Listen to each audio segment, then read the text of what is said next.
Salve pessoal, bem-vindos a mais um vídeo aqui no canal Historiar-se. Eu sou o professor Jonatas Moreno Buenavides, da página Humanizarte e do Humanizarte Grupos de Estudo. E começo agradecendo o convite da Anitta e do Cadu para estar aqui batendo um papo com vocês hoje. O nosso assunto vai ser qual é a importância de aproximarmos filosofia, sociologia e história. Espero que nos próximos minutos eu possa trazer reflexões que vocês achem interessantes.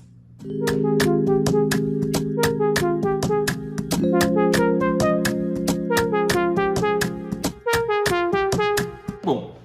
é um desafio falar sobre a importância de aproximar essas disciplinas, principalmente porque muitos diriam que essa aproximação pode ser um pouquinho irresponsável, dependendo da forma como ela for feita. É legal que a gente perceba que academicamente, nós que somos oriundos da história, nós somos acostumados a realizar pesquisas e trabalhos acadêmicos cada vez mais super especializados, super pontuais. Isso acaba nos afastando muitas vezes de visões mais gerais sobre a história, além de acabar por nos afastar de outras áreas do conhecimento, sejam elas a literatura, a filosofia, os estudos sociológicos de forma geral. O que acontece é que quando a gente vai para o mercado de trabalho, a lógica é um pouquinho distinta.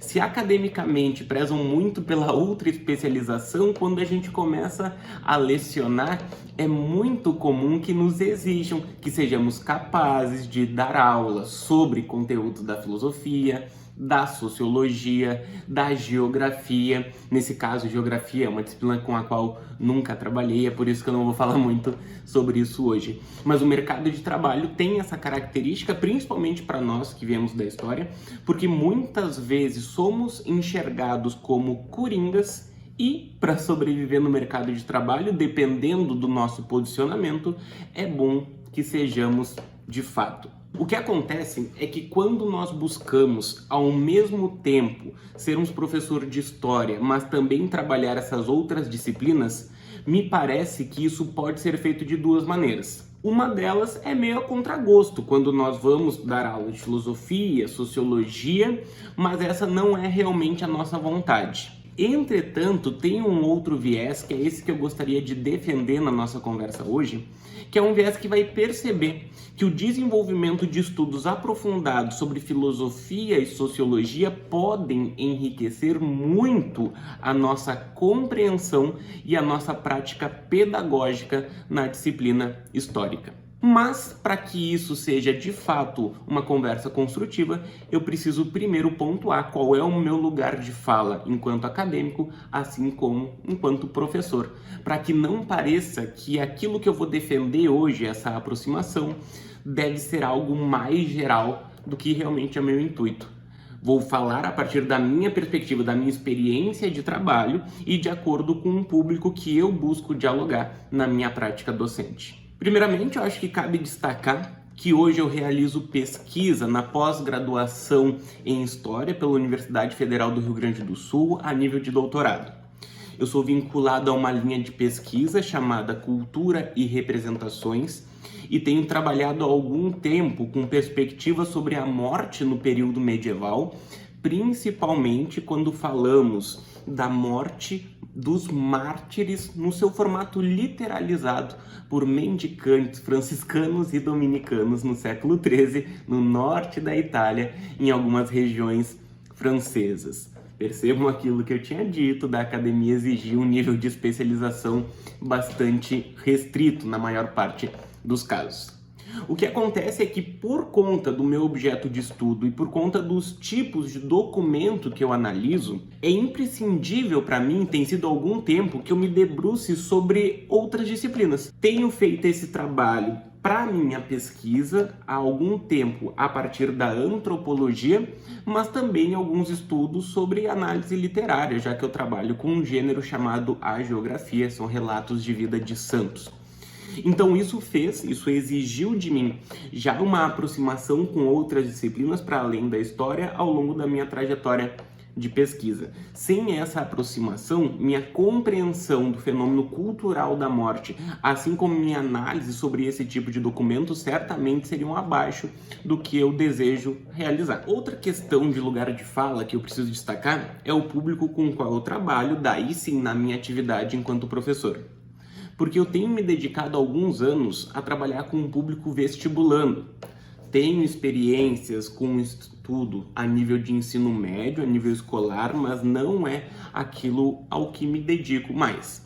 O pré-vestibular e grupos de estudo de filosofia, sociologia e história é o que eu tenho feito de fato profissionalmente com maior vigor. Então eu trabalho com um público que tem objetivos muito pragmáticos e muito marcados, que tem a ver com os desafios que são exigidos desse público por exames, como o Exame Nacional do Ensino Médio, mas também vestibulares, principalmente o vestibular da Universidade Federal do Rio Grande do Sul, por uma questão geográfica, né? O local onde eu trabalho, os estudantes normalmente têm esses dois objetivos, o Enem e a URICS. Então eu trabalho com um público que tem uma exigência muito clara e uma exigência muito fácil de ser mapeada. A gente consegue analisar através dos anos anteriores de prova, o tipo de questão que acaba caindo, então eu consigo saber qual é o tipo de aproximação entre as disciplinas que é válido que eu realize em sala de aula e aquelas que não são tão necessárias assim. Então a defesa que eu faço de que o professor de história vai ganhar qualidade no seu trabalho a partir da aproximação com essas outras disciplinas certamente tem muito a ver com o tipo de público e o objetivo do meu público. Então não vamos generalizar isso de forma um pouquinho exagerada. Apesar do meu foco ter sido pré-vestibular nos últimos tempos, a minha experiência como professor escolar demonstrou já que muitas vezes é exigido da gente, como eu vinha dizendo no início da nossa conversa, que sejamos capazes de desenvolver conteúdos de outras disciplinas. Então, se eu for falar de forma bem direta sobre as importâncias de aproximarmos esses campos do conhecimento, a primeira questão é mercadológica. Não está fácil, certamente, a vida do professor de história em questão de mercado de trabalho, e isso faz com que nós tenhamos muitas vezes que nos submeter a esse tipo de exigência. Nos entendem como coringas e por vezes é assim que nós vamos ter que nos comportar de fato. Então, quando eu comecei a lecionar filosofia e sociologia, teve muito a ver com isso, uma necessidade da empresa na qual eu trabalhava. Não tinham os professores para as áreas de filosofia e sociologia, eu trabalhava no interior e eu representava um gasto menor para essa empresa, porque, como eu já ia dar as aulas de história, não teriam que pagar mais um deslocamento para outro professor. E assim pediram que eu começasse o trabalho com essas disciplinas, há alguns anos atrás.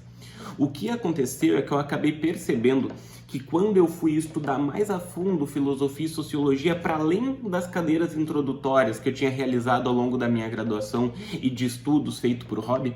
quando eu fui de fato me dedicar aos estudos para conseguir dar uma aula qualificada dessas disciplinas, eu acabei enriquecendo muito o meu repertório histórico. Então eu gostaria de salientar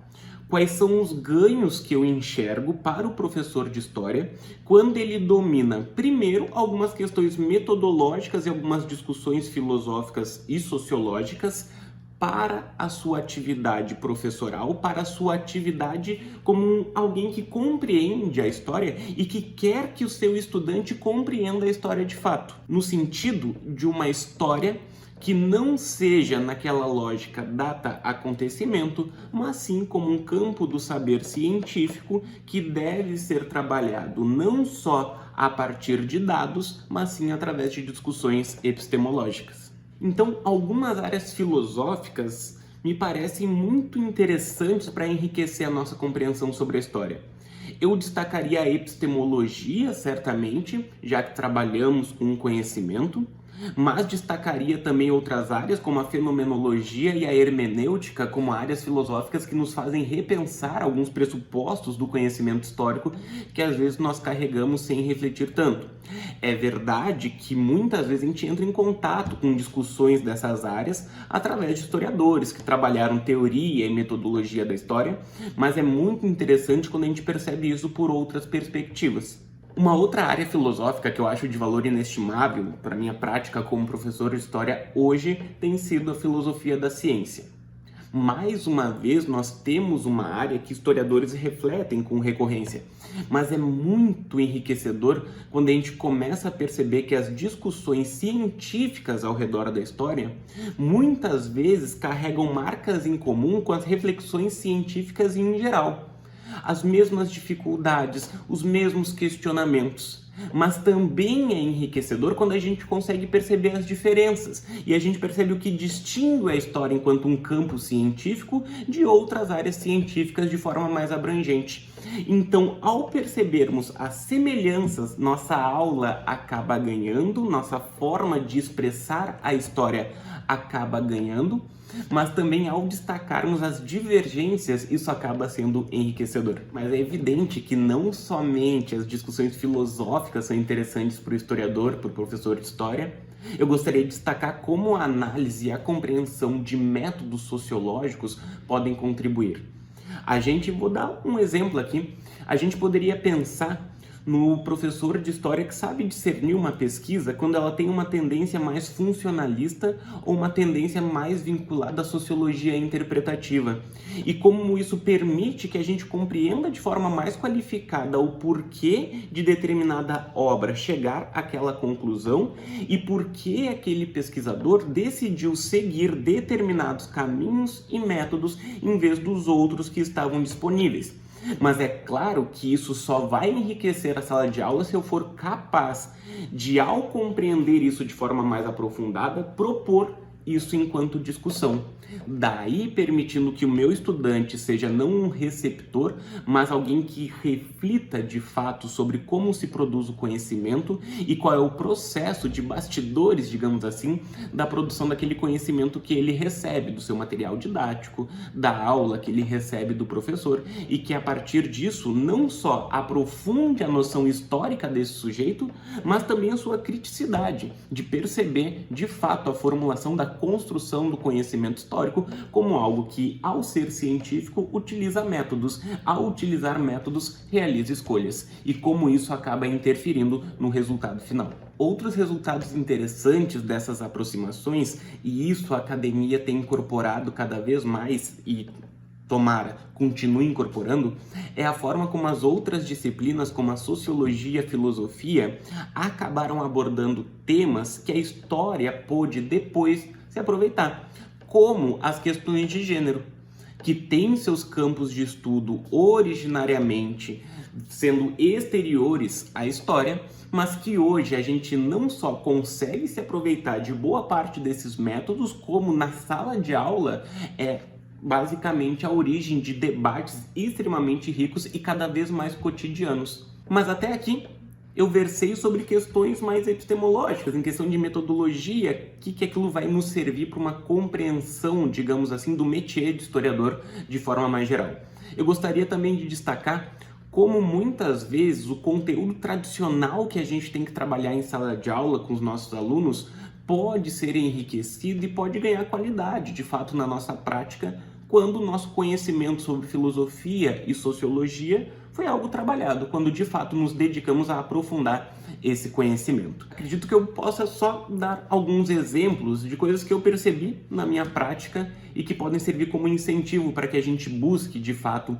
esses outros estudos. Eu acho muito curioso como, por exemplo, ao perceber a conexão que hoje parece tão clara entre o período arcaico grego, digamos, na antiguidade, a formação da polis grega, e vincular isso com um chamado surgimento da filosofia entre os pré-socráticos, perceber as características geográficas, sociológicas de uma região como a Jônia, uma região como Mileto, as características comerciais, mas também estar meio que por dentro de discussões sobre encontros culturais que vêm da antropologia, e tudo isso permite uma compreensão e um trabalho qualificado sobre esse século VI a.C. na Grécia, que é tão definidor para a história do conhecimento e para a história da ciência, mas também para a história de maneira geral. Citaria, como outro exemplo, como compreender de forma um pouquinho mais detida a filosofia da ciência contribui para a nossa aula sobre, digamos, o Renascimento moderno e quando a gente fala sobre revolução científica. Mas se eu não quiser ir tão longe, como que Compreender o que foi a escolástica medieval permite que a minha aula sobre heresias medievais tenha um outro teor, um nível de problematização muito mais eficaz. Outras coisas que professores de história já vêm tentando fazer há algum tempo, por exemplo, quando verificamos que o estudo da filosofia política moderna é algo praticamente indispensável para que a gente possa fazer com que o nosso estudante de fato se debruce sobre a temática do Estado Nacional moderno. E como é interessante quando a gente consegue demonstrar as concepções, por exemplo, dos contratualistas, mas também de Hegel, a contribuição dada por Marx para as discussões sobre o Estado burguês, ou as contribuições de Max Weber através da análise do monopólio, do uso legítimo da violência, ou a teoria da dominação weberiana, e como isso faz com que a nossa compreensão, enquanto professores, dessa instituição, desse fenômeno que é o Estado Nacional Moderno, seja melhorada, o que certamente vai gerar benefícios para aqueles que têm aulas com a gente. Trazendo um pouco para a história do Brasil, a gente certamente consegue perceber, por exemplo, através de contribuições da antropologia, questões que nos ajudam muito para que a gente não acabe comprando discursos de documentos europeus, na maior parte dos casos, que tratam, por exemplo, dos nativos aqui no continente americano. Mas esses estudos também nos ajudam a entender por que determinadas escolas de pensamento, digamos, o evolucionismo sociocultural, chegaram às conclusões às quais chegaram. Mas também auxilia que a gente entenda de forma realmente plural e diversificada o que é essa tal de Era dos Impérios e como um acontecimento de grande magnitude como o imperialismo do século XIX vai conseguir respaldo não só político, não só econômico, mas um respaldo que vem do campo científico e que vem da história do conhecimento. E isso mostra como é interessante quando a gente vincula filosofia, sociologia, história da cultura, história econômica, história social e consegue uma abordagem mais eficiente, uma abordagem que por vezes pode correr o risco de parecer muito generalizante, mas que tende a apresentar para o nosso estudante concepções, digamos assim, não tão separadas em caixinha, como há muito tempo a escola teve a tendência de fazer e que hoje, felizmente, passa por um processo de ruptura, um processo de mudança em relação a isso. Destacaria alguns temas mais contemporâneos que têm ganho bastante atenção